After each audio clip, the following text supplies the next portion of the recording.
Aqui a Fernanda, que está nos visitando. Fernanda, pode tomar o teu lugar também, Deus te abençoe. Os demais irmãos são todos de casa. Irmãos, eu, infelizmente, por motivo de uma agenda já previamente programada, não pude estar aqui na primeira noite de estudos, mas eu queria apenas registrar aqui uma palavra, antes de eu passar já imediatamente ao pastor Lima, que nós precisamos às vezes não, acho que sempre, né, irmãos, agradecer a Deus, louvar ao Senhor pelas preciosidades que Ele nos dá, né? Veja bem, irmãos, não é em qualquer lugar, eu falo isso para a honra e glória do nome do Senhor, que nós temos a oportunidade de ouvir sobre o Apocalipse, embasado no livro em que o autor se faz presente, né? Não é todo, em qualquer lugar que isso acontece, às vezes, porque a gente acaba se acostumando, se afeiçoando, e é assim mesmo, né, irmãos? Às vezes vem aquele pregador de fora lá que prega muito, e a gente fica assim, né, deslumbrado, e às vezes quando é os nossos, né, a parte da casa, às vezes a gente, né, nós passa assim, não, mas ele está habituado. O pastor Lima pregou ontem aqui na igreja, né? Mas eu queria, irmãos, fazer menção disso, não pude fazer isso no primeiro culto, na primeira reunião, porque na verdade nós precisamos dar honra, né, a quem honra, na verdade, e que nós possamos ter essa gratidão no nosso coração, em primeiro lugar ao Senhor, que nos proporciona isso, de nós termos uma temática difícil, que é o estudo, né? O livro de Apocalipse é complexo, mas temos um livro para nos orientar, em que o autor inclusive, que vai estar palestrando para nós, e que inclusive faz parte do pastorado da igreja, olha só.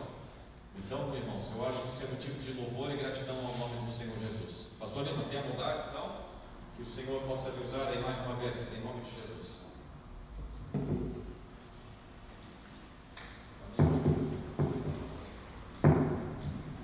Muito boa noite a todos. Ao Senhor a glória, o louvor e a honra para sempre. Amém. E louvado seja Deus, porque Ele capacita homens e mulheres na medida em que te agrada para serem os distribuidores da sua palavra. Tem sido assim através de séculos e milênios, e vai ser assim até a volta desses senhores. Amém? Bem-vindos mais uma vez para o nosso estudo, continuação, segundo estudo dessa série. Se Deus permitir, teremos uma terceiro estudo do nosso grande culto na próxima terça-feira, que também é um culto integrado de oração e estudo do Apocalipse. Vamos ter que nos esforçar para realmente fazer tudo isso com a graça do Senhor e sairmos abençoados. Amém? Então, de início, eu quero que venhamos juntos, ouçamos juntos um texto, digamos assim, de abertura para o nosso estudo difícil, polêmico, mas é a palavra de Deus que está diante de nós. Eu pedi à minha querida sobrinha, a Neide, para fazer a leitura, e ela terá um microfone de dispor. Agora estamos equipados, né? Houve uma reclamação de público e deu certo. Muito obrigado, irmão Moisés, por essas providências tecnológicas. Então, segunda carta de Paulo a Tessalonicenses 2, do verso 1 até o 8. Podemos perguntar? Segunda Tessalonicenses 2, do versículo 1 até o 8, lemos agora. Irmãos, quanto à vinda do nosso Senhor Jesus Cristo e a nossa reunião com Ele, rogamos a vocês que não se deixem abalar nem alarmar tão facilmente, quer por profecia, quer por palavra, quer por uma carta supostamente vindo de nós, como se o dia do Senhor já tivesse chegado. Não deixem que ninguém os engane de modo algum. Antes daquele dia virá apostasia, e então será revelado o homem do pecado, o filho da perdição. Este se opõe e se exalta acima de tudo o que se chama Deus, ou é objeto de adoração, chegando até a sentar-se no santuário de Deus, proclamando que Ele mesmo é Deus. Não se lembram de que quando eu ainda estava com vocês, costumava lhes falar essas coisas? E agora vocês sabem o que o está detendo, para que ele seja revelado no seu devido tempo. A verdade é que o mistério da iniquidade já está em ação, restando apenas que seja afastado aquele que agora o detém. Então será revelado o perverso, a quem o Senhor Jesus matará com o sopro da sua boca e destruirá pela manifestação de sua vinda. Glória a Deus. Vamos se sentar. Meus irmãos, quando nós estudamos a luz da Bíblia, estudamos especialmente o Novo Testamento, mais particularmente o sermão de Jesus Cristo registrado no capítulo 24, 25 de Mateus, depois os escritos de Paulo e finalmente o último livro da Bíblia, Apocalipse, e ficamos sabendo então de algumas questões que nós chamamos questões apocalípticas ou questões escatológicas, quer dizer, escatologia quer dizer estudo das coisas, das últimas coisas, dos últimos tempos. Quando nós nos dedicamos a esse estudo, é claro que de repente um evento, podemos chamar assim, muito grande, extraordinário, né? Fica muito claro aos nossos olhos, embora não entendamos tudo agora, e provavelmente certamente temos que esperar que isso aconteça para de fato entender todos os detalhes e a glória desse evento.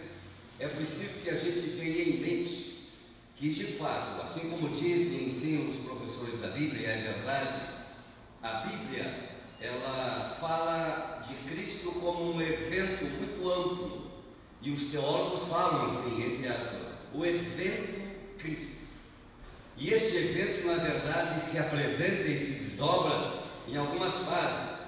É o Cristo que nasce como uma criança, pobre, embora sendo dono de tudo, e vem sem glória, pelo menos sem glória aparente. Só aqui e ali houve uns vilumbres da sua glória, lá no Monte Santo da Transfiguração apareceu isso.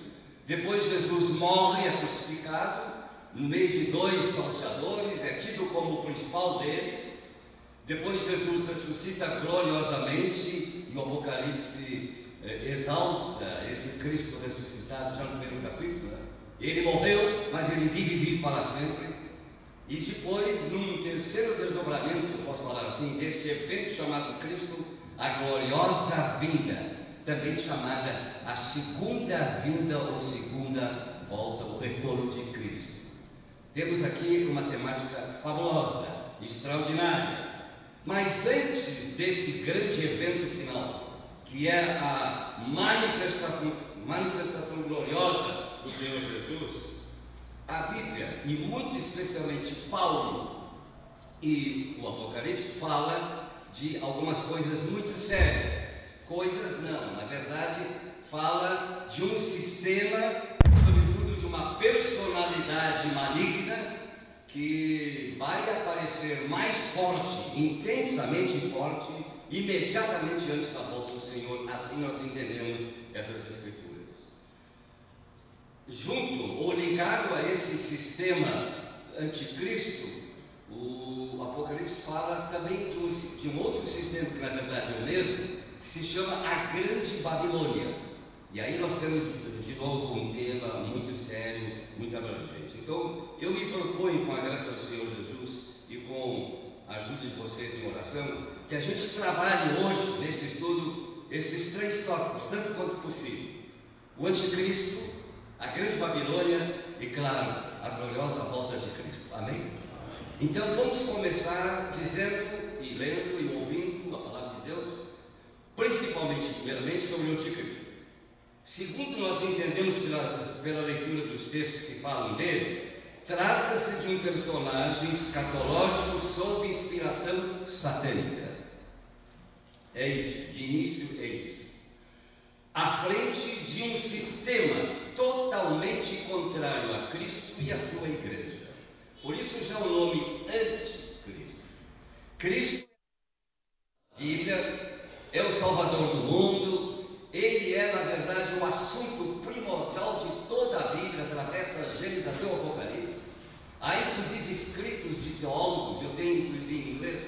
infelizmente não temos em português, dessa grossura, um grande teólogo alemão, que escreveu sobre a cristologia na Bíblia. Começa no Antigo Testamento, veladamente, e atravessa toda a Bíblia, porque Cristo é, de fato, o personagem central da palavra de Deus. Amém? Amém mesmo, irmãos? Quem não entende isso não entendeu nada das Escrituras. E então existe o anticristo, que não é de hoje. Vamos logo em seguida ver alguns detalhes mais. Não é de hoje, não é de ontem, não é do século passado. O espírito do anticristo vem de longe, vem já do Antigo Testamento.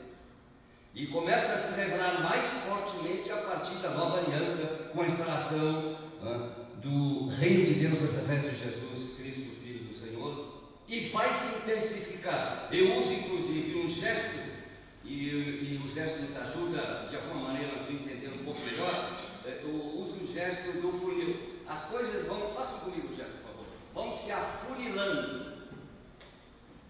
A história do mundo, a história da salvação, nós geralmente chamamos de Heilsgeschichte, como falando da escola bíblica, né? A história do mundo, a história da salvação e a história do cristianismo, a história da humanidade vai se afunilando. Dá para fazer de novo, para marcar isso? Vai se afunilando. E haverá um clímax. Até lá já rolou muita coisa, para usar uma palavra bem mundana, no sentido de bem comum. E vai rolar muita coisa aí. E caminhamos nessa direção. Como temos dito em outras ocasiões, não tenho tempo de aprofundar muito essa questão. A história, segundo a Bíblia, ela não é um círculo. Assim pensavam os gregos antigos, especialmente os gregos, os povos antigos. E você cai dentro desse círculo, está fadado aquele que se chama o fatalismo. A história, segundo a Bíblia, não é um círculo, ela é muito mais uma linha retilínea, nem tanto, é mais uma linha ascensional, é uma espiral que vai repetindo algumas coisas, é verdade, mas ela tem uma direção, ela teve um início, ela tem um meio, central é Jesus, e vai numa direção até o fim, onde vai chegar no clímax. Quem entende isso já começa a entender melhor as Escrituras Sagradas. Amém?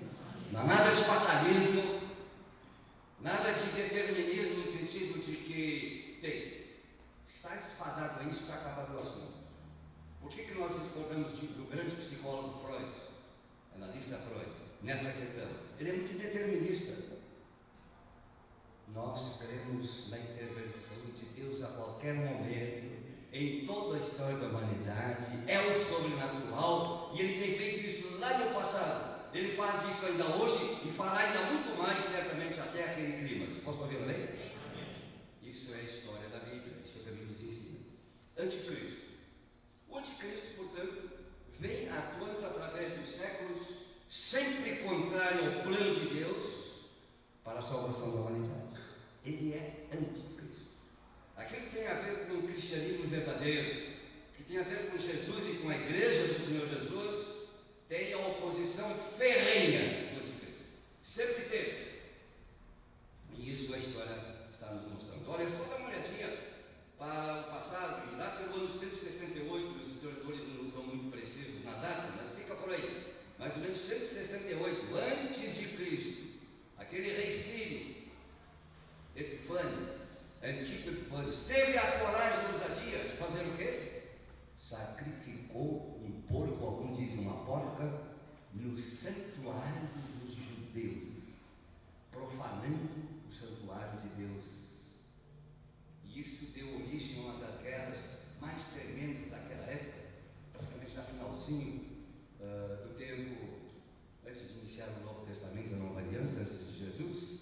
E a guerra se chama a Guerra dos Macabeus. Uma história muito bonita, muito interessante, quando, especialmente uma família, a família dos Matatias, né, deram praticamente a sua vida por causa da sua fé no Deus verdadeiro.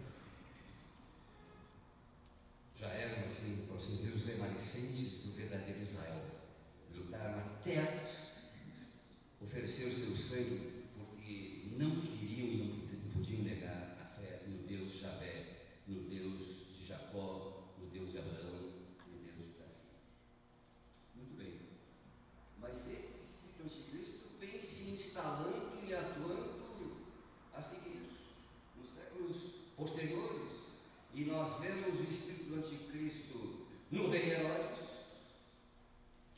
matar, né, os meninos da idade até 2 anos, porque pretendia atingir quem?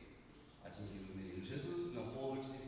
O Senhor Jesus é o Senhor da glória, se humilhou, foi crucificado, morreu, mas Ele é o Senhor da glória, para sempre, para sempre. Amém, irmãos? Ninguém pode deter esse Senhor, Ele é o dono de tudo. Depois nós temos, pelo menos alguns, os grandes, famosos imperadores romanos, que também, de alguma forma, em alguns deles intensamente, também encarnaram o Espírito Anticristo. Para citar, por exemplo, entre outros, Nero, do Vespasiano, e sobretudo esse imperador do tempo do apóstolo João, última década do final do primeiro século, porque debaixo do governo dele é que houve uma perseguição tremenda contra os cristãos, inclusive o próprio João não foi martirizado, mas foi exilado para 20 Patmos, e sob esse regime tinha um Domiciano, chamado o nome dele, que teve a petulância de se intitular Deus, e olha que Paulo está dizendo, né? E que escrevia nas suas cartas imperiais o seu nome, já falei outra vez, né? Comprido, nem sei citar de cor esse nome tão comprido como era o estilo dos imperadores, e até hoje, e anos atrás, e séculos atrás, especialmente na Europa, portugueses com um nome desse tamanho. Essa portuguesa ali também não tem nome só, né? Nem de não sei o que, sabe assim, né? Porque é um costume antigo.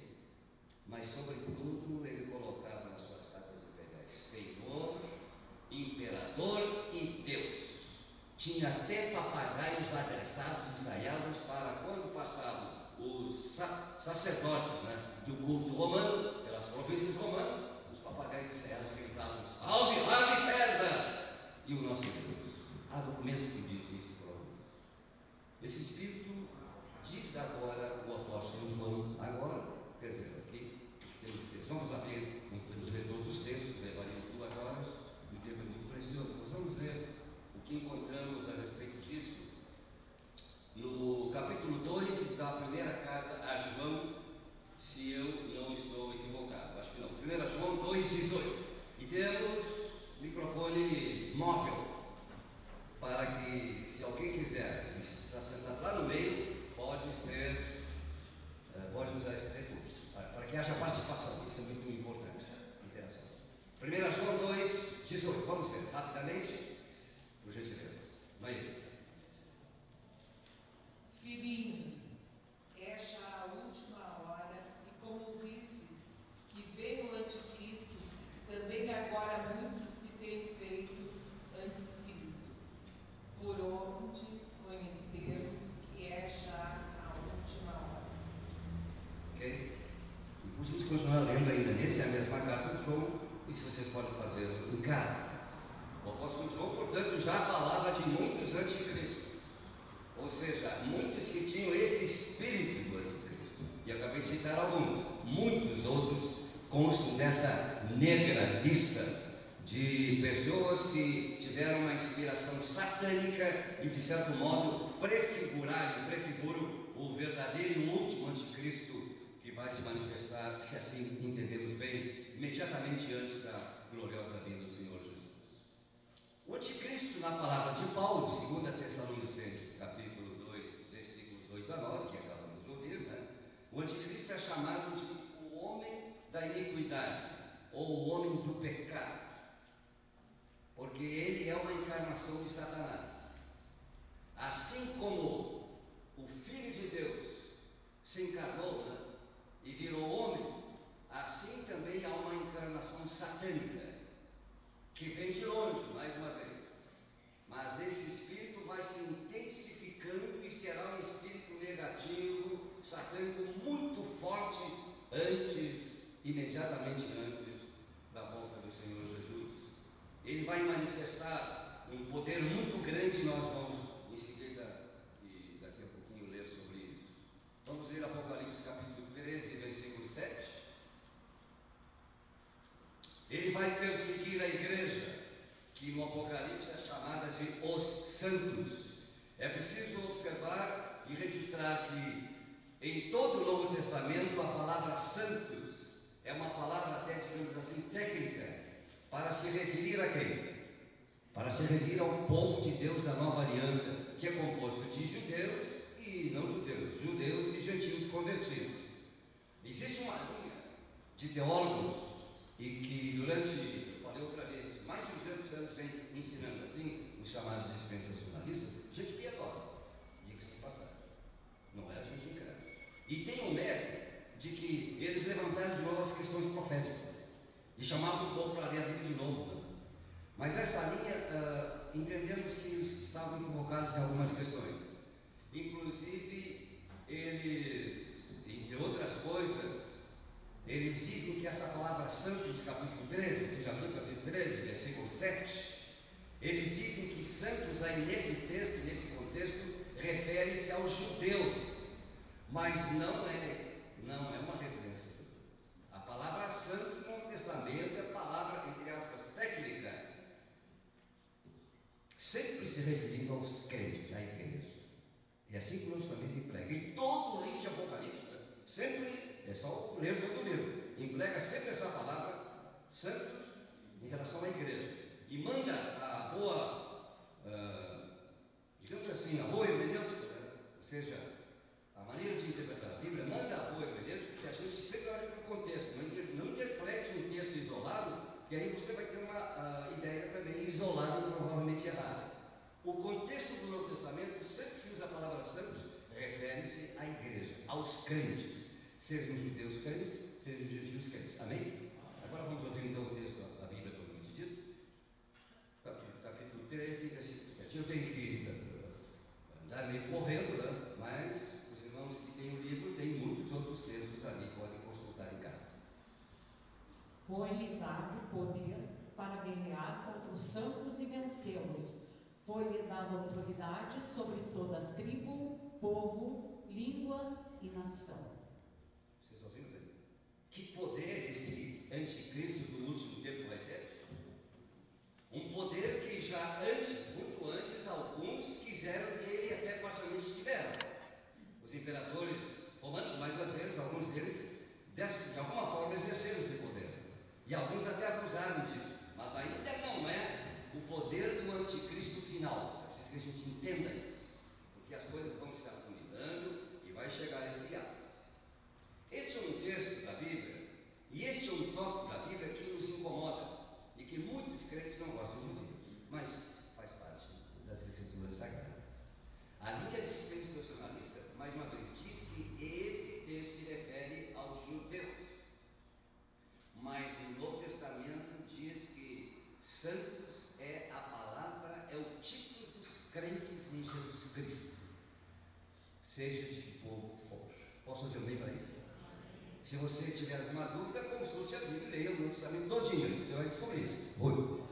Santos porque foram santificados. Sem dúvida. E não porque são santos de nascimento, de origem ou de ascendência. E essa é a grande dificuldade. Eu olho, eu não sou santo. Ninguém. Mas em Cristo somos. Porque ele santifica o convertido a ele, né?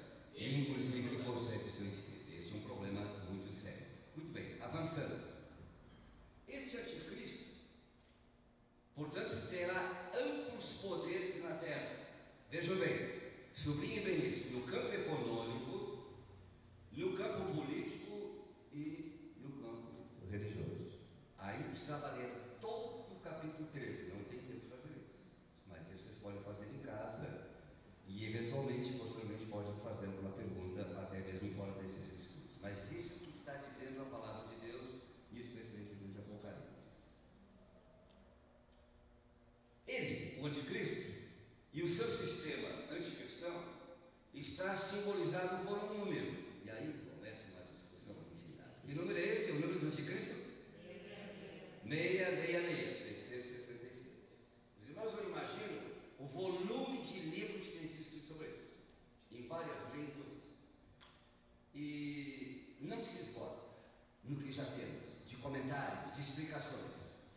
Mas tudo que se tem escrito e dito sobre esse número ainda não satisfaz, porque de fato ainda é, digamos assim, um enigma. Porém,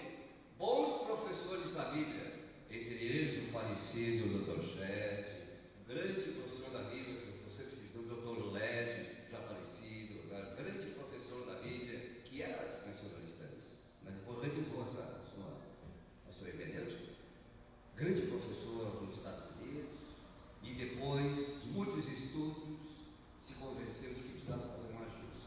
Já faleceu, escreveu lindos, interessantíssimos livros. Claro que nós temos pouca coisa traduzido em português, mas temos até em sueco e temos, é claro, em inglês, explicações fantásticas desse homem, que eu acho que ele entendeu muito bem essas questões após longos anos de estudo e pesquisa. O que esses homens dizem? Para tentar uma explicação e uma definição do número 666. Como eu disse, as especulações são muitas. Se você fizer uma ginástica numérica, inclusive já se conhecia desde os tempos antigos, no tempo do apóstolo também, aquela ciência que chama-se gematria. O que é gematria? Vamos ver. Colocar os números de acordo com as letras. Exatamente. Então, as letras têm valores, isso é um antigo sistema, né? Chama-se gematria. Diga comigo. Eu não ouvi nada. Não é geografia. Um sistema muito antigo de colocar valores nas letras. E aí você faz maravilhas, milagres. Porque aí você acha o nome de quase qualquer pessoa. Já acharam com essa arrumação, né? Com essa gematria? Já acharam Nero, já acharam Rio, já acharam até Martinho Lutero, já acharam Papa, claro, não a mim porque eu não sou daquela época. Gente, estou dizendo isso, não é? Eu estou brincando, mas é muito sério. Porque é um jogo, né? Que não leva a nada. Bons professores da Bíblia, sérios, que não estão dizendo bobagem, dizem o seguinte: ao contrário do número 7, que lembra as completitudes, aplicado a Deus, o número 7 até lembra sim e fala, nesse simbolismo bíblico, de perfeição. Mas em si mesmo, o número 7 não indica perfeição, indica coisas completas. E se eu tivesse tempo, ia debulhar um pouco mais isso. Mas é só a gente prestar atenção na numerologia, ou seja, no simbolismo dos números nas escrituras. Esses estudiosos dizem o seguinte: ao contrário do número 7, o número 6 é o número, e está escrito aqui, o número de quem? Do homem. É o número abaixo do 7. E já na antiguidade, mesmo no tempo do apóstolo João, e antes desse tempo, os orientais diziam que é um número que representa maldade. É um número carregado de maldade, um número mau, enquanto que o 7 já é um número mais direcionado para as coisas boas. O 8 até é um protótipo, numericamente falando, de Jesus. De modo que nós temos aqui o número da maldade 3 vezes. Portanto, um mal muito forte e destruidor. Acho essa explicação muito boa, sensata, não é especulação, porque as especulações até hoje não nos levaram a nenhuma significativa, um significado realmente importante. Então eu fico com essa colocação, me satisfaz, porque não posso especular além disso, e portanto acho muito bom isso. Apontava para um poder muito, muito maligno. Bem, além de tudo mais que nós podíamos dizer no livro do Apocalipse, o que deve ser dito, e queremos dizer com toda a ênfase aqui, é que apesar de toda essa maldade e desse império do mal, que esse grande anticristo e os seus compatriotas correligionários e todo o sistema, volto a falar um pouquinho, da Babilônia, apesar de tudo isso, a Bíblia diz, acabamos de ouvir, quem vai destruir o anticristo? Quem vai derrubar o anticristo? E esta é a vitória que começa a ser anunciada, e até um pouco antes, e atravessa todo o livro de Apocalipse. O livro de Apocalipse é um livro difícil, tem visões difíceis de explicar, tem muitos que a gente não sabe explicar, mas o livro de Apocalipse é um livro de vitória. É a vitória do Cordeiro, é a vitória de Rei, e do Reino de Deus é a vitória do crente. Amém? Mas não me responderam ainda. Quem vai destruir o anticristo? Quem vai derrubá-lo? Palavra de Deus claramente. O Senhor Jesus, o Cordeiro de Deus, com o sopro da sua boca, vai destruir o anticristo e seu império. Aleluia. Amém, irmãos? Está garantida a vitória. É uma realidade? É. O anticristo existe, já vem de longe. Ele vai ter muito poder, vai matar muito crente, vai, mas a vitória não é dele. Agora vejam bem, como é importante a gente conhecer o contexto. Também essa linha dispensacionalista vem dizendo, faz 200 anos, que a igreja não vai entrar na grande tribulação. Que o anticristo é coisa para os incrédulos. E a minha Bíblia diz que o anticristo vai dizer, não está contra a igreja, acabei de ler e ouvir. É isso que diz a Bíblia. É isso que diz o apóstolo Paulo em Tessalonicenses. O homem do pecado e da iniquidade, ele vai fazer todas essas coisas más. E aí surge essa questão, muito atrelada à questão do anticristo e da volta de Cristo. Os crentes vão de fato passar pela grande tribulação? A minha Bíblia diz que sim. Está lá no capítulo 24 de Mateus. E quem diz isso não é o apóstolo Paulo, é Jesus. Jesus advertiu os discípulos e disse com toda clareza: vocês vão ser mortos, vocês vão ser levados aos tribunais, vocês vão ser perseguidos. E não escondeu nada disso. Todo mundo vai morrer depois de Cristo? Qual é a resposta? Todos os crentes vão ser destruídos pelo Cristo? Não.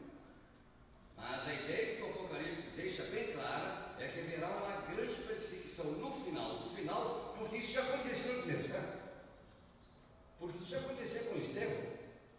Porque isso já vem acontecendo enquanto nós estamos aqui, né? De terno e gravata, louvando a Deus, na maior das fases. Muitos irmãos nossos já têm sofrido debaixo do anticristo, e muitos tiveram que já pagar o seu testemunho, a sua fé com o seu testemunho. Não é verdade? Eu não vejo nenhuma razão para nós, deste século e da nossa época, ficar assim, né? Todos garbosos, pensando que Deus vai querer nos poupar todos. Deus vai poupar todos, evidentemente. Mas a mensagem é essa: prepare-se, porque o tempo vai ser muito difícil. A essa altura todo mundo está dizendo aqui comigo, e eu também: Senhor, me livra disso. Me livra disso. Mas a Bíblia diz: estejam prontos para sofrer. Porque a própria palavra testemunha, na língua grega, tem essa raiz. Testemunho em grego é martírio, testemunhar, e é a mesma palavra para amar. O que o Senhor Jesus nunca deixou de dizer, deixou bem claro, é que ser seguidor dele pode significar, mesmo que nem todos passem por isso, pode significar sim que haverá martírio, como toda a história da igreja nos mostra, sem esconder nada. A história dos mártires cristãos é uma história manchada e marcada por muito derramamento de sangue. Que Deus nos livre, se assim quisermos. Muito bem. Tempos difíceis, muito difíceis. Temos que atravessar isso com aquela confiança de que Deus nos guardará. Quando o texto diz, e olha que eu li, e usei rapidamente esse texto aqui domingo, quando o texto diz em Apocalipse 3:10, que como tu guardaste minha palavra e não negaste meu nome, meu testemunho, eu te guardarei na hora da aprovação. Esse texto tem sido alvo de muita discussão entre os professores da Bíblia. É preciso interpretar mais uma vez esse texto junto com o contexto. Se entendemos bem, eu acho que sim, o que Jesus está dizendo por intermédio de João, seu servo, é que o Senhor Jesus guardará o seu povo e a sua igreja da ira de Deus sobre os incrédulos. Pode dizer aleluia para isso? Amém. Que são duas coisas diferentes, mas elas correm paralelas. E quem confunde isso, confunde as coisas. O que o Apocalipse está nos dizendo, e eu acho que isso está bastante claro, é que sobre uma geração do último tempo, incrédula, pagã, e logo falo sobre a Babilônia, sobre uma geração que não adora mais a Deus, que se desviou dos caminhos do Senhor e que adora outros deuses, meus amigos, sobre essa raça cairão as taças do Apocalipse, numa, digamos assim, réplica do que aconteceu lá no Egito.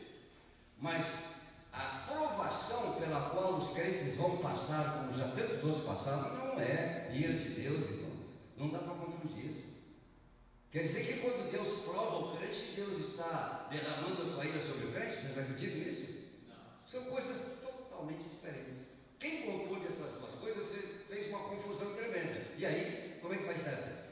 Não, o Novo Testamento, o Apocalipse é claro, é só parar um tempinho para interpretar direito. Haverá sim, e isso será um momento muito tremendo, tremendamente sério, haverá sim o derramamento das taças, 7 taças, pragas sobre os incrédulos, mas os crentes serão preservados disso. Posso ouvir amém? Como é que Deus vai fazer isso? Não me convence explicar. Deus sabe fazer isso. E nós temos, inclusive, exemplos lá no Antigo Testamento. Mas dá para tirar assim uma ideia pálida, todavia bem forte e bem interessante.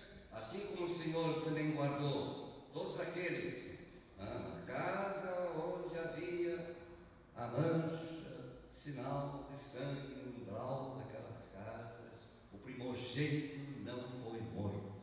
Mas onde não havia o sinal de sangue no umbral, na porta daquelas casas, foi morto o primogênito.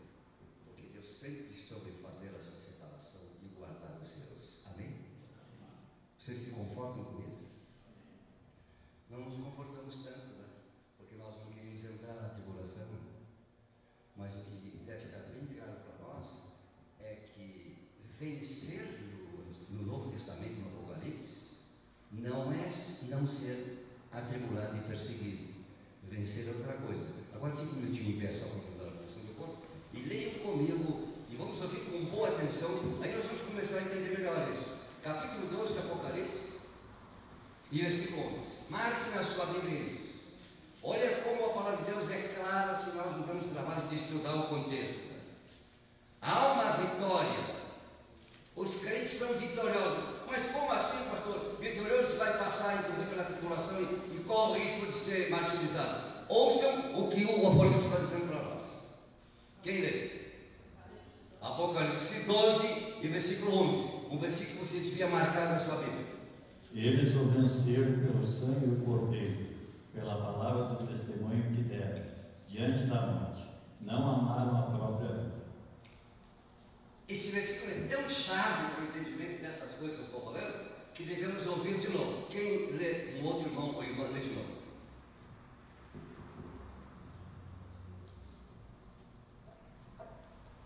Eles, pois, o venceram por causa do sangue do Cordeiro e por causa da palavra do testemunho que deram, e mesmo em face da morte, não amaram a própria vida. Aleluia, pode se assentar. Então, pergunta-se e logo vem a resposta clara, entendo eu sim.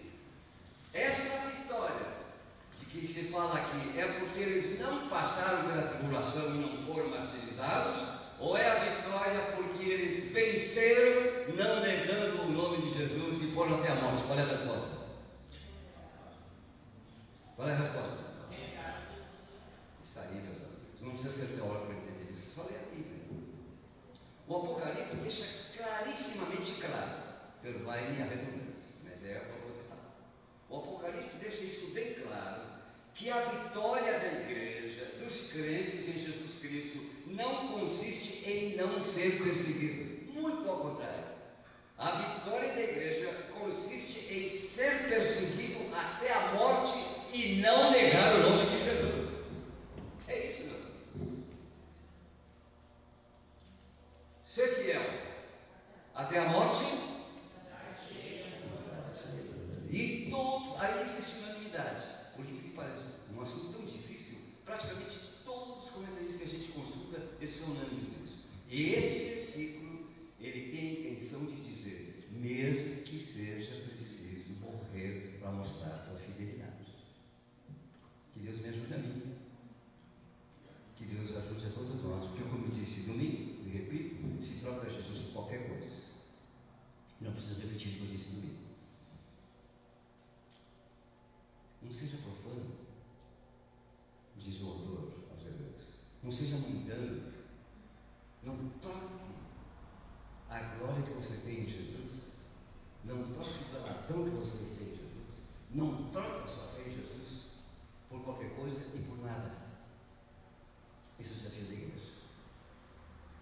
Com isso, o assunto é muito longo e muito cheio de detalhes, por isso, meus irmãos e amigos, é preciso prestar atenção naquilo que a Bíblia fala, especialmente Apocalipse, sobre a grande Babilônia. Agora nós devíamos ler inteirinhos o capítulo 17 e 18, não posso fazer isso aqui.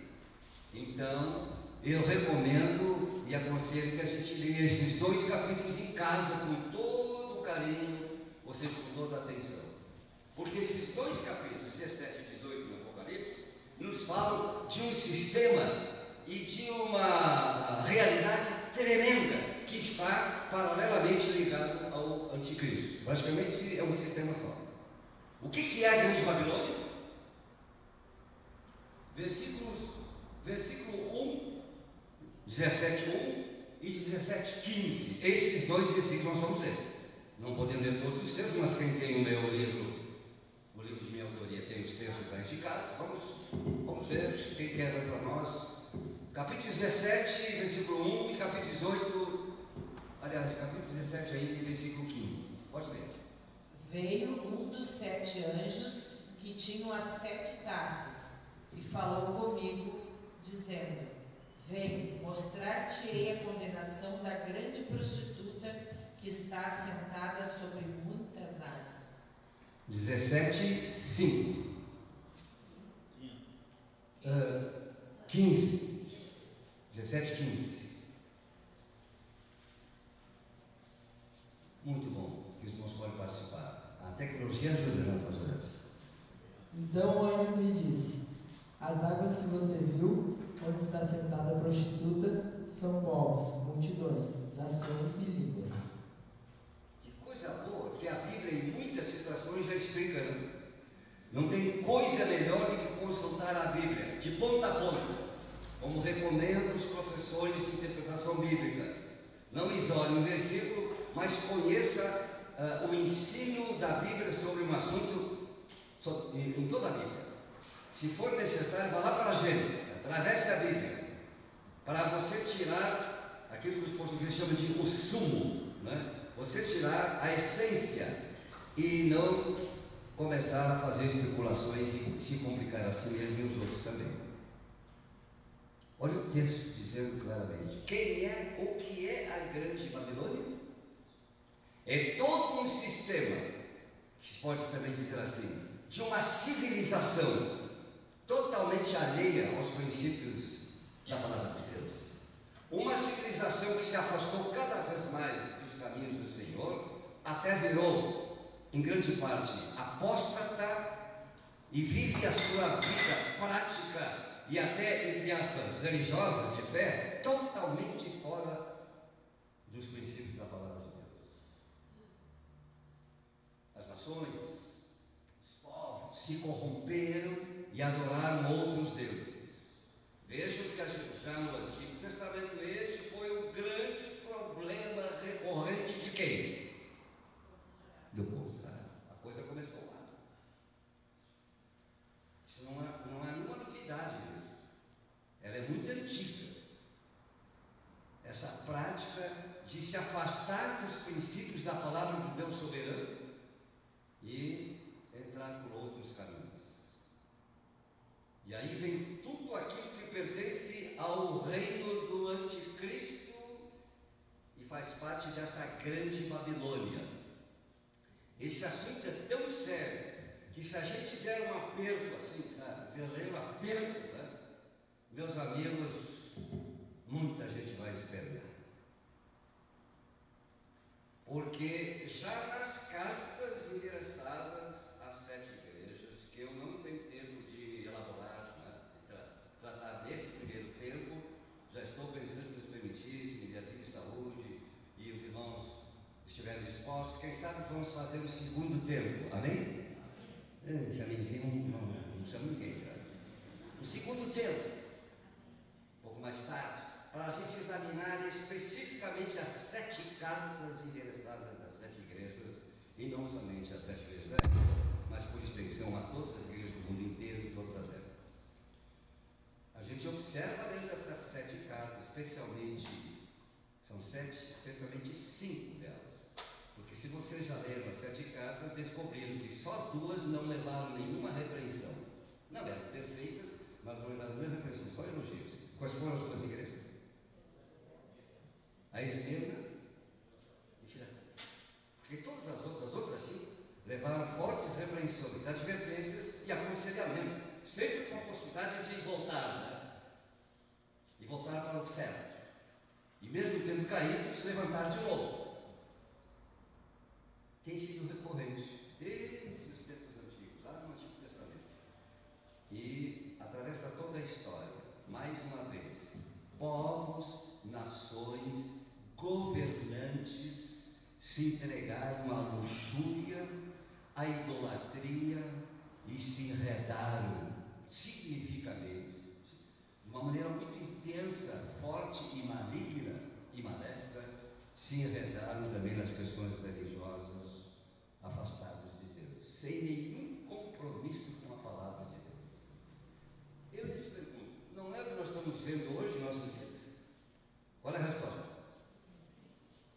Vocês não veem isso? Só não veem quem não quer ver. Ou é sério. As leis, as deliberações, os congressos, né, internacionais, a política internacional, ela vai exatamente, olha, mais uma vez, ela vai se afunilando.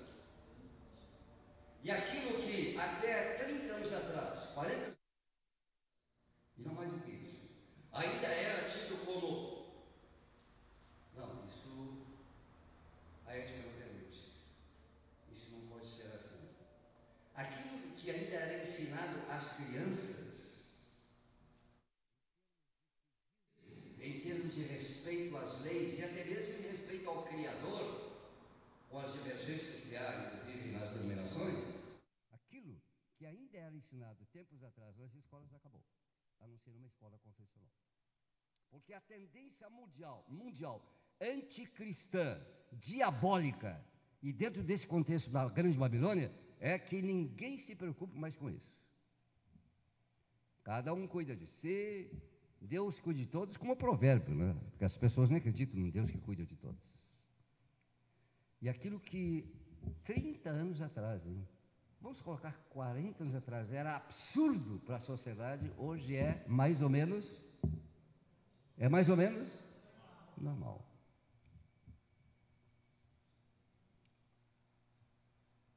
E está ficando tão afunilado isso, que inclusive em algumas circunstâncias e alguns patamares, se tu falar muito forte contra isso, você corre o risco de ser denunciado. Meus amigos, a perseguição já começou há muito tempo. Vocês estão antenados para isso? E a igreja, de certo modo, tende a se acomodar e achar que é assim mesmo.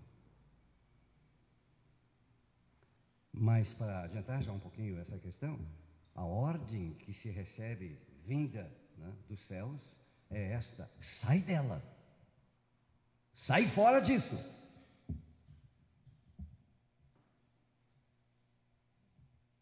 Isso não significa reclusão. Isso tem sido, inclusive, mal entendido. Desde há muito tempo, isso já vem de séculos e séculos, durante toda a Idade Média, ainda existe hoje, pessoas bem intencionadas, querendo se consagrar a Deus, entraram em reclusão e se fecharam dentro de um convento. Mas não é esse o entendimento bíblico. E eles interpretaram, acho eu, erroneamente, o que Jesus disse: vocês não são do mundo, né? Vocês não se misturam com o mundo.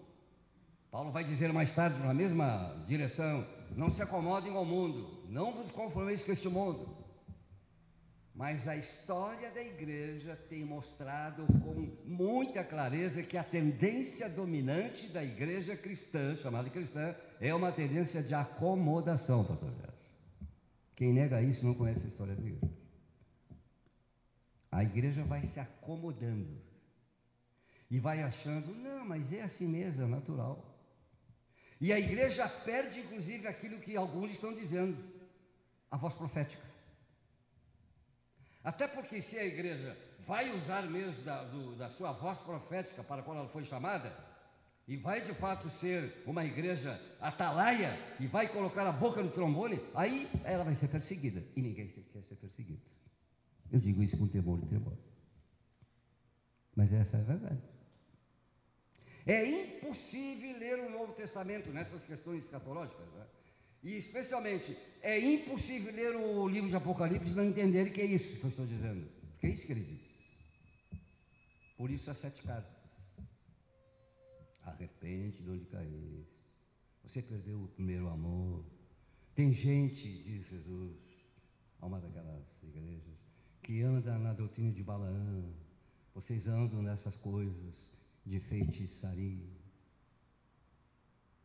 Amigos, irmãos, por mais duro que seja dizer isso, na Espanha, e não é eu quem diz, não sou eu que digo isso, é só olhar para os livros da história. Na Espanha, líderes, mestres israelitas inventaram a cabala. Se você tiver dúvida e achar que eu estou inventando, vá para um bom dicionário. O que é cabala? Cabala é uma mistura de um pouquinho de cristianismo, um pouquinho de Babilônia, ou muito de Babilônia, um tanto bastante, um tantinho, como diz os portugueses, falam assim, um tantinho, quem sabe bastante, de feitiçaria, de idolatria, e inventou-se a cabala. Um misticismo, uma mixórdia tremenda. E vejam, e não foram os filósofos gregos que fizeram isso, pastor Gerson. E não foram os ateus que inventaram isso. Foram líderes, mestres israelitas. Está aí na história. E se você for hoje a Israel, lamentavelmente, eu estou falando, inclusive, está sendo gravado, eu não tenho medo de dizer isso, porque é a verdade. Se for hoje a Israel, você vai descobrir e vai ver que muito israelita não crê em Deus coisa nenhuma.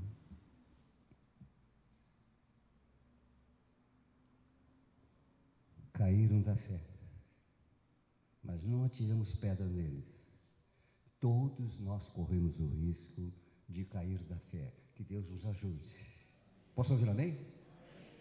O Apocalipse foi escrito numa época em que a igreja era sofredora, intensamente sofredora, que estava sofrendo na pele a consequência de seguir a tal de Jesus Cristo, e que estava debaixo da espada do imperador, obrigando os cidadãos romanos e todos quantos viviam nas suas províncias a se dobrarem, tal como aconteceu com Daniel lá na Babilônia do Antigo Testamento. E Daniel resolveu, junto com seus colegas, nome deles, Sadraque, Mesaque e Abednego, ainda tem gente que conhece a Bíblia, né? Que não ia se contaminar com o vinho e os manjares da incredulidade consagrada aos deuses lá na Babilônia. E Daniel orava 3 vezes por dia, com a janela do seu quarto aberta para a banda de Jerusalém, para não esquecer essa relação muito emotiva, mas mais do que isso, muito espiritual. Lá está Jerusalém, e eu não posso perder a fé dos meus pais. Amém? Bem, acabou não na boca dos leões, quase que eu disse. Não, acabou na cova dos leões, porque os leões não puderam fazer nada nele. E os seus amigos, ao contrário de tantos outros que pereceram e vão perecer na perseguição do anticristo contra a igreja, era um milagre de Deus. Deus queria mostrar quem é Deus para os babilônios e para o Nabucodonosor. Os amigos dele, Sadraque, Mesaque e Abednego, foram jogados numa fornalha de fogo 7 vezes mais quente do normal, mas não se queimou. Não, queimou não, tem outra palavra, né? Como é que se fala? Não ficaram sapecados, nenhum fio de cabelo ficou sapecado, porque o Senhor Deus estava lá. O 4º homem estava lá. Jesus estava lá, guardando os seus queridos e seus fiéis. Amém, irmãos? Amém. É disso que se trata, meus amigos. Esse é o nosso Deus, esse é o nosso Jesus. Mas a Babilônia é uma realidade tremenda, uma realidade anticristã, mundana, e a igreja deve se precaver. E nós devíamos ter coragem e, sobretudo, força espiritual para dizer não a muitas coisas. Volte para casa sem atirar pedra em ninguém, mas perguntando a si mesmo se você tem tolerado algumas práticas que não condizem com o cristianismo.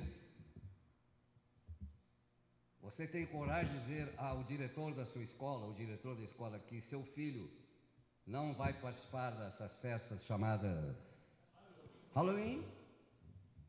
E que a título de, e essa é uma parola que atravessa séculos, a título de cultura e de folclore, vai se permitir. Saia disso. Isso é Babilônia. Isso é Babilônia. E os crentes, pais crentes, precisam ter coragem em oração e lendo a Bíblia, de dizer ao diretor da escola: meu filho não vai participar disso. Não, obrigado.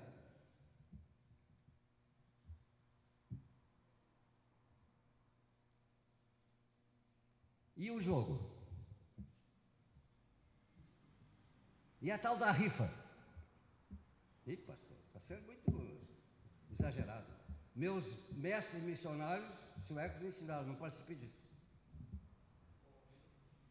E as correntes, essas correntes, se fosse corrente de oração, que coisa boa, né?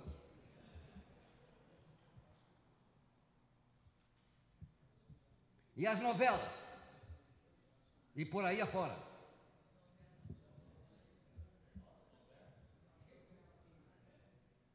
E esse esporte Deus, que está no princípio de nossa fé, nós não proibimos ninguém de jogar uma bolita, esticar as pernas, educação física. Mas esse esporte Deus, para o qual se paga milhões, e inclusive muito corrupto, aí estão as informações, aí está o jornal, aí está a mídia dizendo corrupção em cima de corrupção. E os crentes batendo palma. Vocês podem voltar para casa dizendo: puxa vida, hoje o pastor Lima bateu forte, né? Vocês têm liberdade para pensar. Examinem essas coisas. Espírito da Babilônia, da grande Babilônia, que vai confundir todo mundo. Faz tempo que alguns professores da Bíblia, muito temerosos, ou seja, respeitosos em relação à palavra de Deus, e um deles foi o diretor do seminário batista na Alemanha, 2 vezes doutor em teologia e em filosofia, um homem que não era batista pentecostal, mas um homem de Deus e profundo nas escrituras e muito piedoso. Ele disse para os seus alunos, escute o que eu vou dizer, hein? E vou dizer assim com toda a liberdade, falando até online. Ele disse assim: a igreja futura do último tempo, imediatamente antes da volta do Senhor Jesus, será uma igreja mística, uma igreja misturada, um pouquinho da verdade cristã, um pouquinho de pentecostalismo, e nada contra o pentecostalismo sadio cristão, pasmem, um pouquinho de espiritismo, uma mistura. Isso ele disse faz mais de 50 anos. Será que dá para duvidar do que ele disse? Vocês acham que ele foi demais? Que ele exagerou em dizer isso? Puríssima verdade.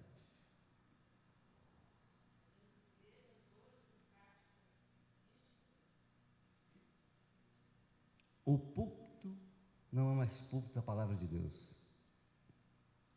O púlpito é lugar para pregar tudo e qualquer coisa, menos a verdadeira palavra de Deus.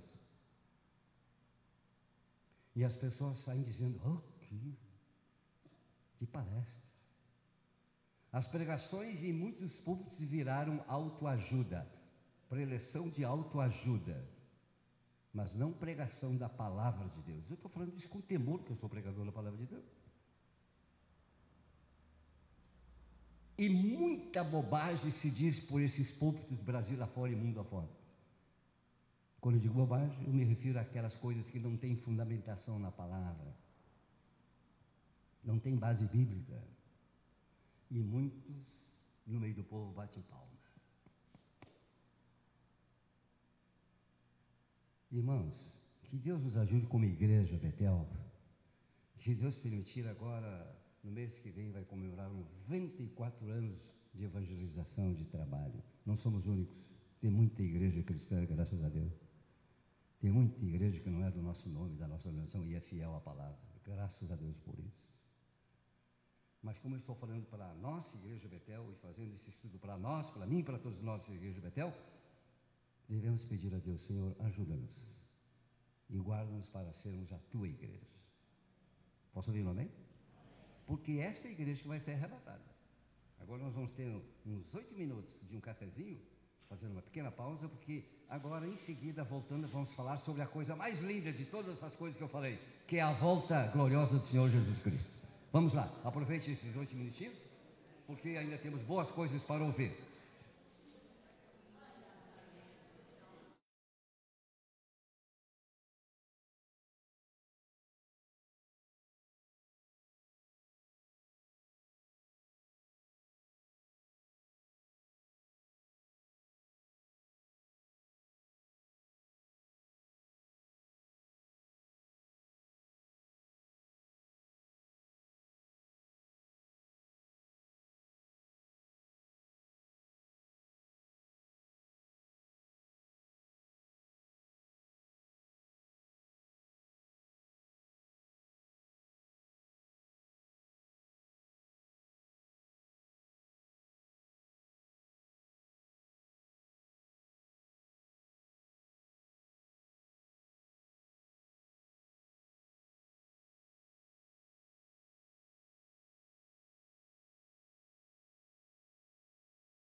Posso recomeçar o estudo? Posso?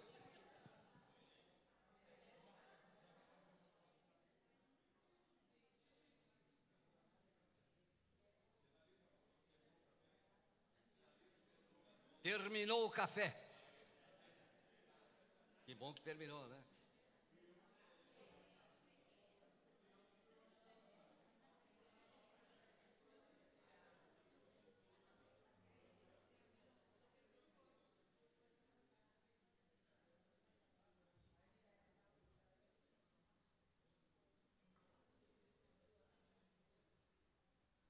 Vamos ficar em pé um minutinho mais. O pastor Gerson vai ler para nós, rapidamente, um texto que eu não posso deixar de pedir que leiamos juntos e ouçamos juntos. Capítulo 19 de Apocalipse.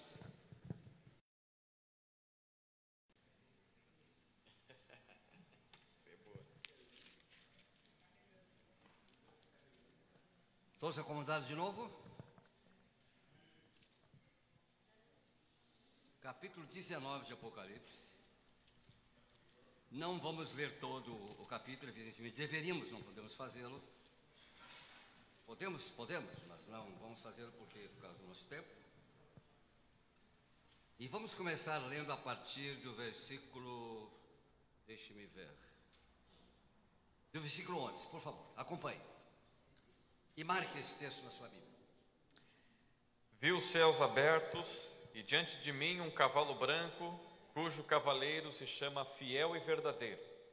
Ele julga e guerreia com justiça. Seus olhos são como chamas de fogo e a sua cabeça há muitas coroas, e um nome que só ele conhece e ninguém mais. Está vestido com um manto tingido de sangue, e o seu nome é Palavra de Deus. Os exércitos dos céus o seguiam, vestidos de linho fino, branco e puro, e montados em cavalos brancos. Sua boca saiu uma espada afiada, com o qual ferirá as nações. Ele as governará com cetro de ferro. Ele pisa o lagar do vinho do furor da ira do Deus Todo-Poderoso. Em seu manto e em sua coxa está escrito este nome: Rei dos Reis e Senhor dos Senhores. Até aí. Muito obrigado, professor. Pode se assentar, eu também me assentei. Posso?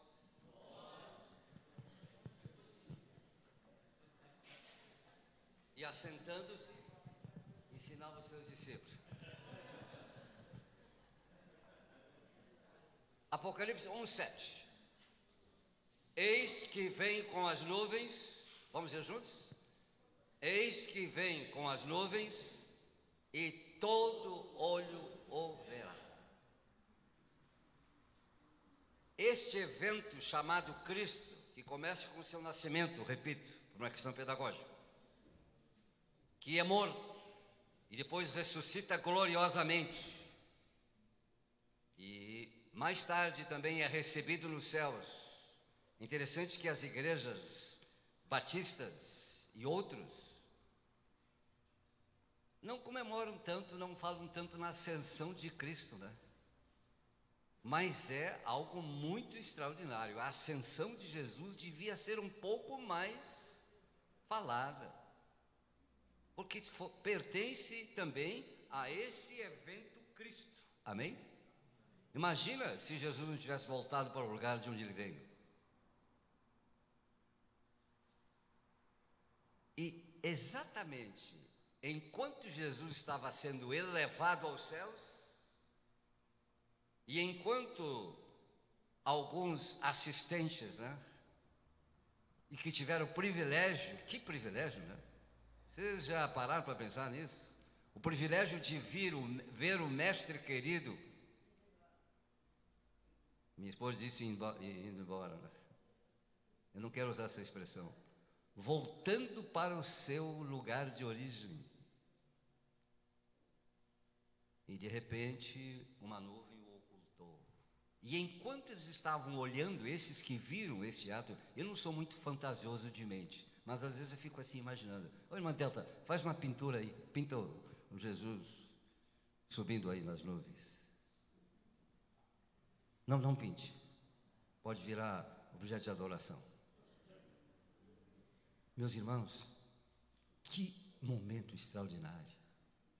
E tão extraordinário que aqueles que estavam lá assistindo estavam assim, boquiabertos, se eu posso dizer assim, né? Perplexos, para dizer o mínimo, né? E então é-lhes dito, um varão disse para eles: o que vocês estão olhando assim? Eu digo com as minhas palavras: estão perplexos, estão admirados. Este mesmo que subiu assim, deste mesmo modo voltará. Aleluia. A volta de Jesus é uma das doutrinas mais claras e mais lindas e mais estimulantes para o cristão. Porque depois de tanto tempo, e para alguns tempo de perseguição e até de martírio, depois inclusive de homens e mulheres terem se afastado totalmente dos princípios da palavra de Deus, de virarem ateus e apóstatas, ainda vai existir naquele tempo uma igreja fiel. Aleluia. Igreja tipo Filadélfia, tipo Esmirna. E eles serão, diz o texto bíblico em Tessalonicenses, arrebatados. Bom, aqui começa uma discussão interminável. Porque a linha dispensacionalista, mais uma vez, diz que a igreja vai ser arrebatada antes da tribulação. E a minha Bíblia diz que vai ser arrebatada depois. É assim que eu leio a Bíblia. E acabamos de ler, não vou pedir para ler de novo porque não é preciso, o texto de Paulo, né? Primeiro vem o homem da iniquidade. Primeiro vem o anticristo, que vai se levantar contra a igreja. Mais uma vez, Apocalipse 13, que vai matar os crentes. Será uma perseguição provavelmente nunca vista antes. Tal a intensidade disso. E então vem o Senhor Jesus no dia e na hora marcada pelo Pai. Acho que podemos e devemos dizer pelo menos 3 coisas a respeito da volta de Cristo. Primeiro, será, já foi dito, um evento visível. Isso está na Bíblia.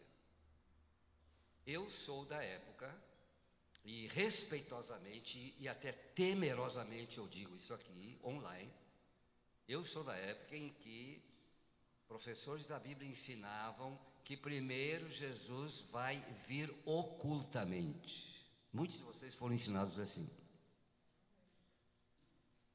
E depois é que ele então vem visivelmente para todos. Se você achar um único versículo na Bíblia que diz isso, você me traga. Não vai trazer porque não existe. E aí? O oculto. Não existe. Não existe. Os que falam dessa maneira, eles tiram conclusões que se chama, na verdade, dedução por inferência. São inferências, se fala em português, mas a Bíblia não diz isso. O Novo Testamento não ensina isso. Essa é a verdade nua e crua. O que a Bíblia fala, todos os textos que falam sobre a volta de Cristo, dizem que será uma volta visível, um evento visível. Todo olho o verá. Segundo lugar, será um evento gloriosíssimo, como nunca antes aconteceu. Nós não temos palavras humanas para descrever isso. E todas as palavras que João usa aqui, e são muitas, para pintar, né, com palavras todo esse quadro, ainda são insuficientes. Será algo nunca, jamais visto antes. Quando tocar a última trombeta, num dia e num horário em que nós não sabemos, erroneamente, várias vezes alguns grupos chamados evangélicos se reuniram e anunciaram a volta de Cristo e se deram mal. Se vestiram de branco e foram esperar a volta de Jesus num monte. Não veio. porque parece que estavam de olhos e ouvidos fechados, né? Porque Jesus disse com todas as letras, daquele dia e daquela hora, ele disse com isso naquele dia, ou seja, naquela época ele disse, nem o Filho. Claro que o Filho hoje sabe, que depois que ele voltou para os céus, depois de ser ressuscitado, e antes de subir aos céus, ele disse, é-me dado todo o poder nos céus e na terra. Então eu ouso dizer que Jesus sabe. Naquela época, no seu estado de humilhação, ele não sabia. Seja como for, ninguém tem o direito de marcar dia e hora, e nem mesmo ano, porque ninguém sabe. Todavia, o Novo Testamento, e inclusive o próprio Senhor Jesus, é só ler Mateus, Lucas, capítulo 24 de Mateus, 23 de Lucas, e por aí afora. Quem ler esses textos vai descobrir que o Senhor Jesus e os apóstolos apontaram para alguns sinais, não é verdade? Sinais que inclusive já aconteceram no tempo de Jesus, no tempo apostólico, mas vão acontecer de uma maneira mais intensa e mais forte antes da volta do Senhor, imediatamente antes da volta do Senhor. Está claro para nós isso? Eu acho que não precisa mandar ler o texto, porque nós conhecemos esses textos. É só ler os textos em Mateus 24, Lucas 23, e ler as cartas de Paulo, e depois, é claro, sem dúvida, o Apocalipse. Quando nós temos esse quadro assim, pintado pelos próprios apóstolos e pelo próprio Senhor Jesus, nós descobrimos que este tempo que está por chegar será um tempo de desafio à fé e à perseverança.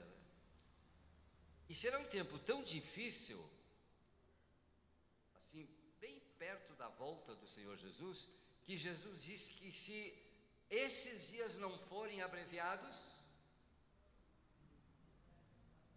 se não forem abreviados esses dias,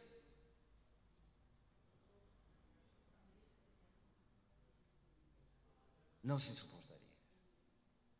Também sobre isso vela o cuidado de Deus, amém? Mas a palavra de Deus está nos chamando a atenção para a necessidade de estarmos despertos, vigilantes, porque não sabemos a hora. É impossível saber essa hora. Os sinais estão aí. Claro que agora, nesses últimos tempos, nos últimos anos, no último ano, nos últimos 2 anos, de fato, a humanidade tem sido sacudida, né? Por causa dessas tremendas catástrofes naturais, que não são tão naturais assim. E até no Brasil, que não aconteciam essas coisas, estão acontecendo. São os sinais dos tempos? O que vocês acham? São sinais dos tempos? São sinais dos tempos. Só que esses sinais já têm acontecido, inclusive, muitos anos atrás, séculos atrás. Mas o cristão atento, ele há de verificar e constatar que as coisas estão, mais uma vez, se afunilando. Que onde não aconteciam tais sinais, estão acontecendo hoje. Todo prazer. Interessante, às vezes, porque as pessoas fazem tanta especulação, talvez alguns aqui já tenham ouvido, né? A Bíblia diz que não se sabe o dia e a hora, mas não se fala do ano. Não sei se alguém já ouviu, eu já ouvi esse tipo de comentário. E quando a gente pega o texto, por exemplo, de Mateus, quando Jesus vai dar todas aquelas questões que ele vai falando ali do fim da tribulação, a gente vai olhar depois, mais tarde, na década, se não me falha a memória, acho que é o ano 70, quando o templo foi destruído, aquela palavra de Mateus, praticamente na íntegra, ela se cumpre. Ou seja, de novo, a gente tem que estar atento, mas qualquer comentário, olha, vai ser 2022, olha, vai ser em 2018, vai ser em tal momento, é falácia, não tem como. E veja que o texto de Mateus 24, da tribulação, né, de alguma forma, rapidamente ele já se cumpriu ali no ano 70, exatamente, na destruição do templo. Logo, pelo menos parcialmente. Parcialmente já se cumpriu, né? Ou seja, que a gente tem que estar vigilante sem dúvida, mas que não entremos nessa lorota de que alguém diz que vai ser tal ano, porque isso não existe. Isso aí. Tem. A vida de Jesus traz também algo muito especial para os crentes, para a igreja.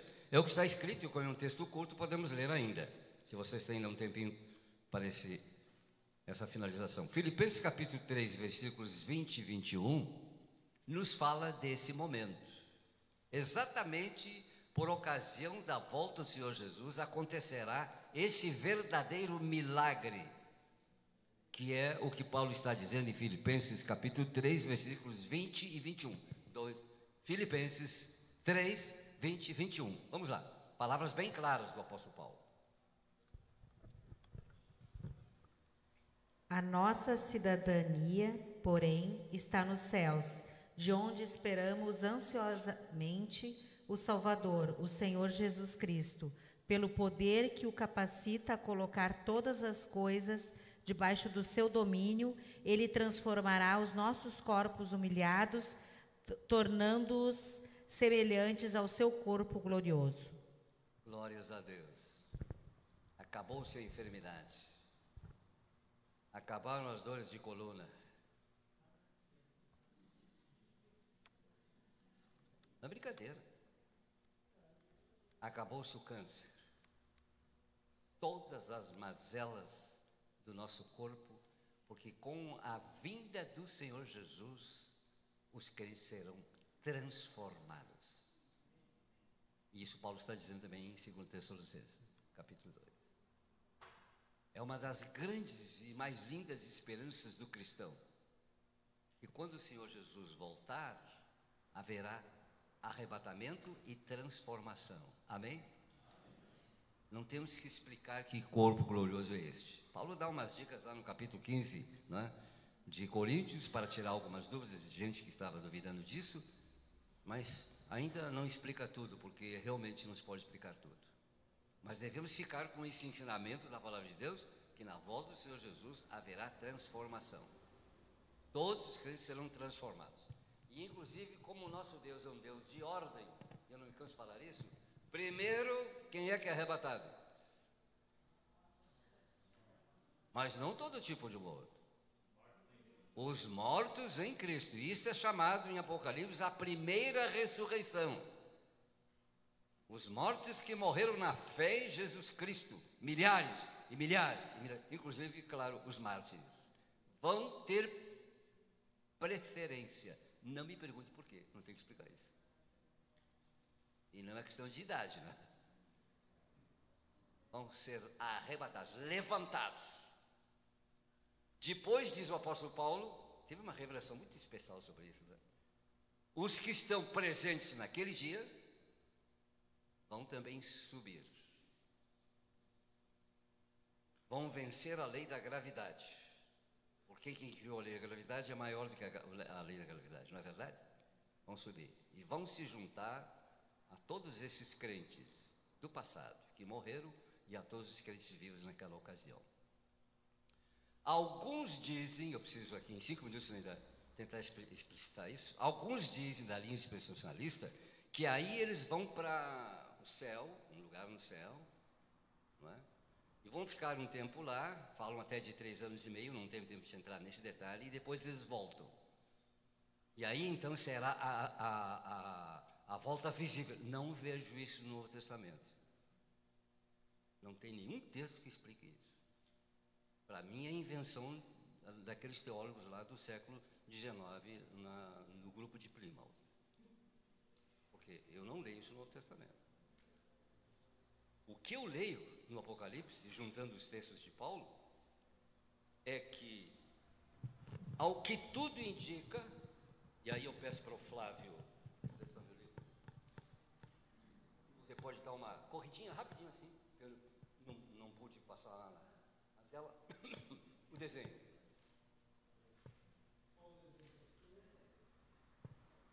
A volta aqui. Aqui? Dá uma passadinha rapidinho. Para quem tem o livro, tem em casa. Se nós entendemos bem, não é, o acontecimento em si, Jesus rompe as nuvens, em glória e poder, ele chama os crentes que morreram à ressurreição já com corpos transformados. Em seguida, ato contínuo, ele arrebata e levanta todos os crentes que estão ainda em vida em todo o mundo, em todas as partes do mundo, e se reúnem a Jesus para descerem com Jesus e instalar o seu reino. E é assim que eu entendo. Eu não vejo outra explicação na Bíblia. Até porque a palavra encontro, que em grego chama-se apantesis, tem essa ideia. Não tem nenhum texto que diga que eles vão primeiro subir com o Senhor aos céus, um lugar da celestial, e depois voltem. Isso não está na Bíblia. Isso não está no Novo Testamento. É assim que eu entendo, e assim como muitos professores da Bíblia entendem, que é mais coerente com o ensino geral do Novo Testamento a respeito da vida de Jesus. Se for alguma coisa diferente, veremos no dia. Mas é o que se pode dizer assim, com um pouco mais de segurança. Agora, o que é importante dizer, e ficar bem claro para nós, é que será um dia de divisão de águas. Leiam comigo, e é um dos textos finais que eu quero ler por hoje, porque depois ainda temos, se Deus permitir, mais um terceiro estudo, e não chega, temos que fazer um segundo tempo, como eu dizia. Abra sua Bíblia em Apocalipse capítulo 6, versículo 16. Que declaração fantástica. Apocalipse 6 e versículo 16. Quem lê para nós? Agradeço muito a participação de vocês, lendo assim, né, interagindo, porque isso é muito bom. Logo estamos encerrando. Já estão com sono e querem ir para casa? Eles gritavam às montanhas e às rochas: caiam sobre nós e escondam-nos da face daquele que está sentado no trono e da ira do Cordeiro. Minha gente, para os crentes em Jesus Cristo será um dia de glória, um dia incomparavelmente glorioso para os que realmente aceitaram Jesus como seu Salvador, entregaram a Jesus as suas vidas, confessaram Jesus em todas as situações. Mais uma vez deve ser dito, e deve ser dito muitas vezes até a Cristo, pastor Jairus, e deixe que o povo se canse de ouvir isso. Aquele que confessar o meu nome perante os homens, eu vou confessá-lo perante o meu Pai. Aquele que negar o meu nome perante os homens, eu vou negá-lo também, meus amigos. A palavra é clara, ela não tem nenhuma confusão em si. Dia glorioso para os crentes, mas para os incrédulos um dia tremendo. Porque não vão conseguir suportar o rosto brilhante de um Senhor que está vindo com glória e poder, inclusive para julgar.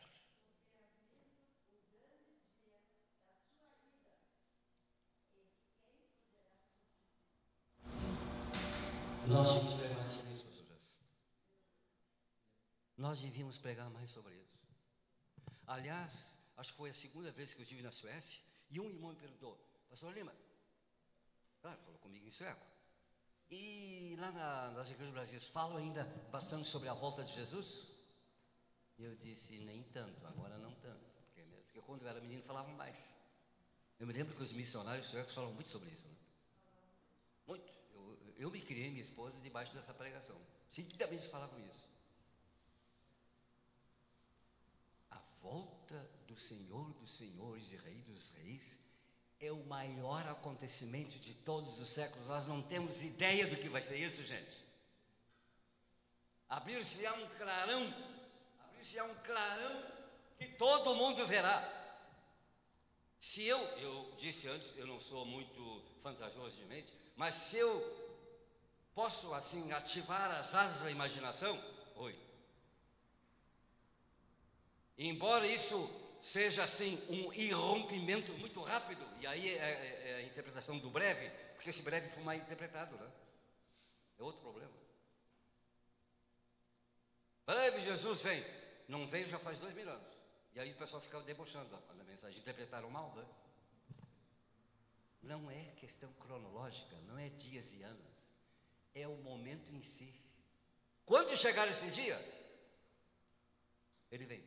Amém? Não abrir e fechar de olhos, não anunciou. Só que com toda essa tecnologia moderna, né, eu acho, bom, agora é a opinião do pastor Lima, isso eu não li na Bíblia, e nem me lembro se eu li em algum livro, que eu leio bastante. Eu tenho lido sobre essas coisas 20 anos para depois poder dizer alguma coisa com temor e tremor. Mas imagino que o Senhor virá de um minuto para o outro, no tempo dele, cumpridos os sinais que ele mesmo falou. Amém? Será algo repentino, mas eu acho que ele não desce assim a 1000 por hora. Eu acho que não. Ele vai descer todo glorioso, como um rei, né, que não veio a bala, né? Há todo um cerimonial, não é verdade? E vai dar tempo para todas as televisões do mundo, em plano universal, mostrar: olha lá o que está acontecendo. Posso ouvir amém? Vocês acham que eu estou exagerando? É assim que eu imagino. É imaginação minha. Isso não está totalmente dito na Bíblia, mas só pode ser assim. Que é um momento tremendo, né? Quando os céus se abrirem, onde tocou a última trombeta, e os céus se abrirem, e todo mundo, isso está escrito, né? Todo mundo verá. Até porque todas as televisões do mundo vão estar antenadas, e como hoje se fala, né, em tempo real, vai ser assim. Não há nenhuma fantasia nisso. E o mundo verá o que ele nunca viu antes. O Rei da Glória está voltando. É tremendo, né, gente? Palmas para Jesus. Se há um momento que eu sou das palmas, eu não sou muito de palmas, você sabe disso. Se me conhece, eu não sou muito batendo palma na igreja, mas se há um momento para bater palmas, é esse.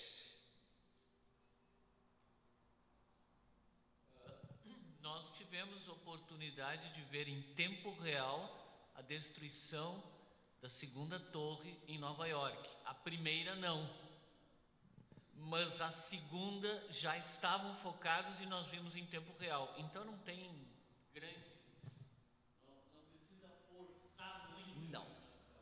Boa colaboração. Eu acho que não fui longe demais. Vai ser um dia extraordinário.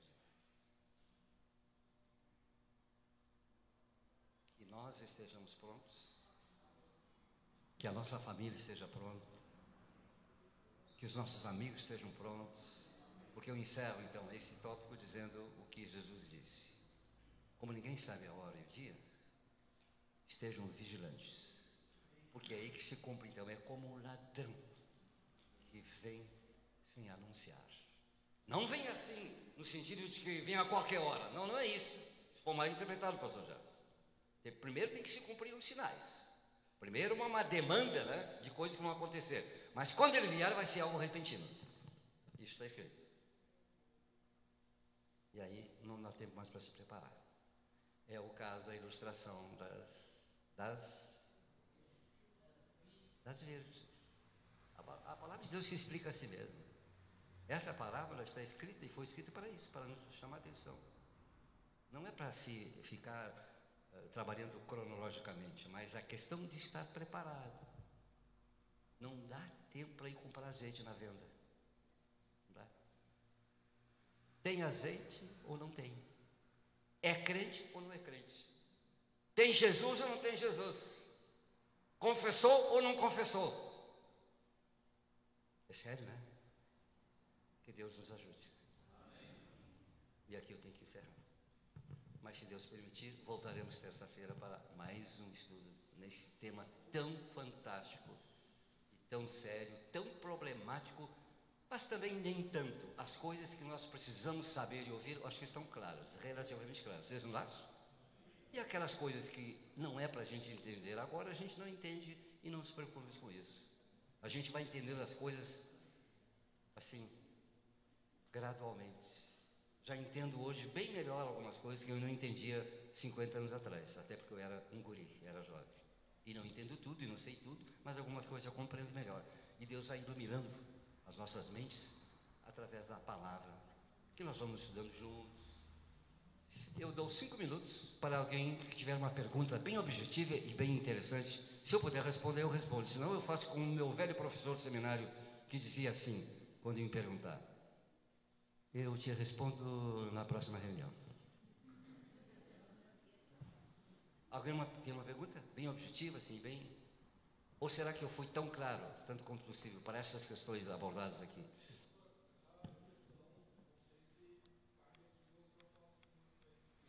Mas que fala sobre os 1000 anos, aquela questão. É para a próxima. Isso é para a próxima. Eu sabia. Isso é para a próxima. Irmãos, podemos juntos num minutinho dar graças a Deus pela sua palavra? Amém. Podemos dizer ao Senhor muito obrigado porque não somos desesperados? Amém. Porque podemos e devemos, como diz o apóstolo Paulo, consolar-nos uns aos outros com essas palavras. A igreja existe para isso. Mas leve para casa essa pergunta e não aponte para outra. E eu estou preparado?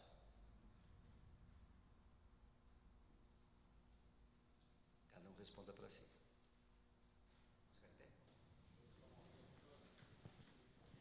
Antes da oração final, irmãos, próxima terça-feira, 20 horas, nós concluímos, se Deus assim nos permitir, o terceiro estudo sobre o Apocalipse.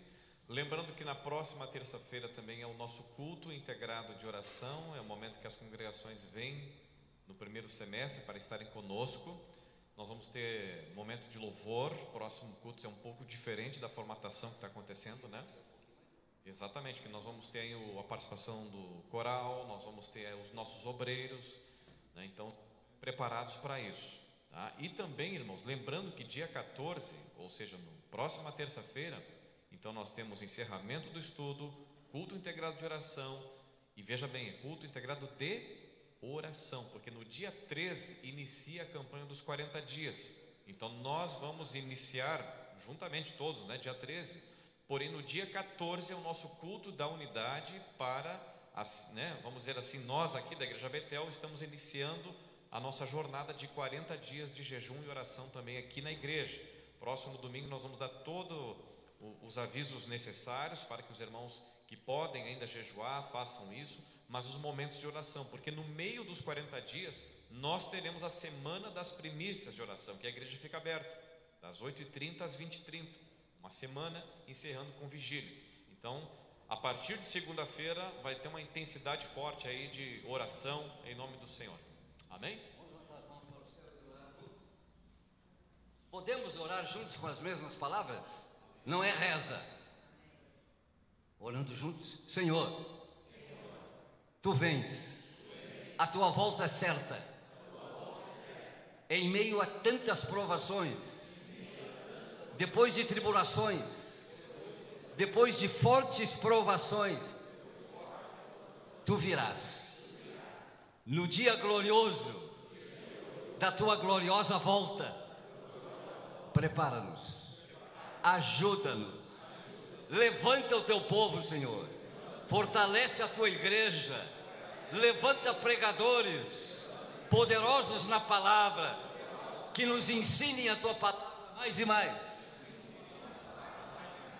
e que muita gente ainda se converta enquanto é dia da salvação, em nome de Jesus. Amém. Muito boa noite, irmãos, obrigado pelo comparecimento. Vamos lá,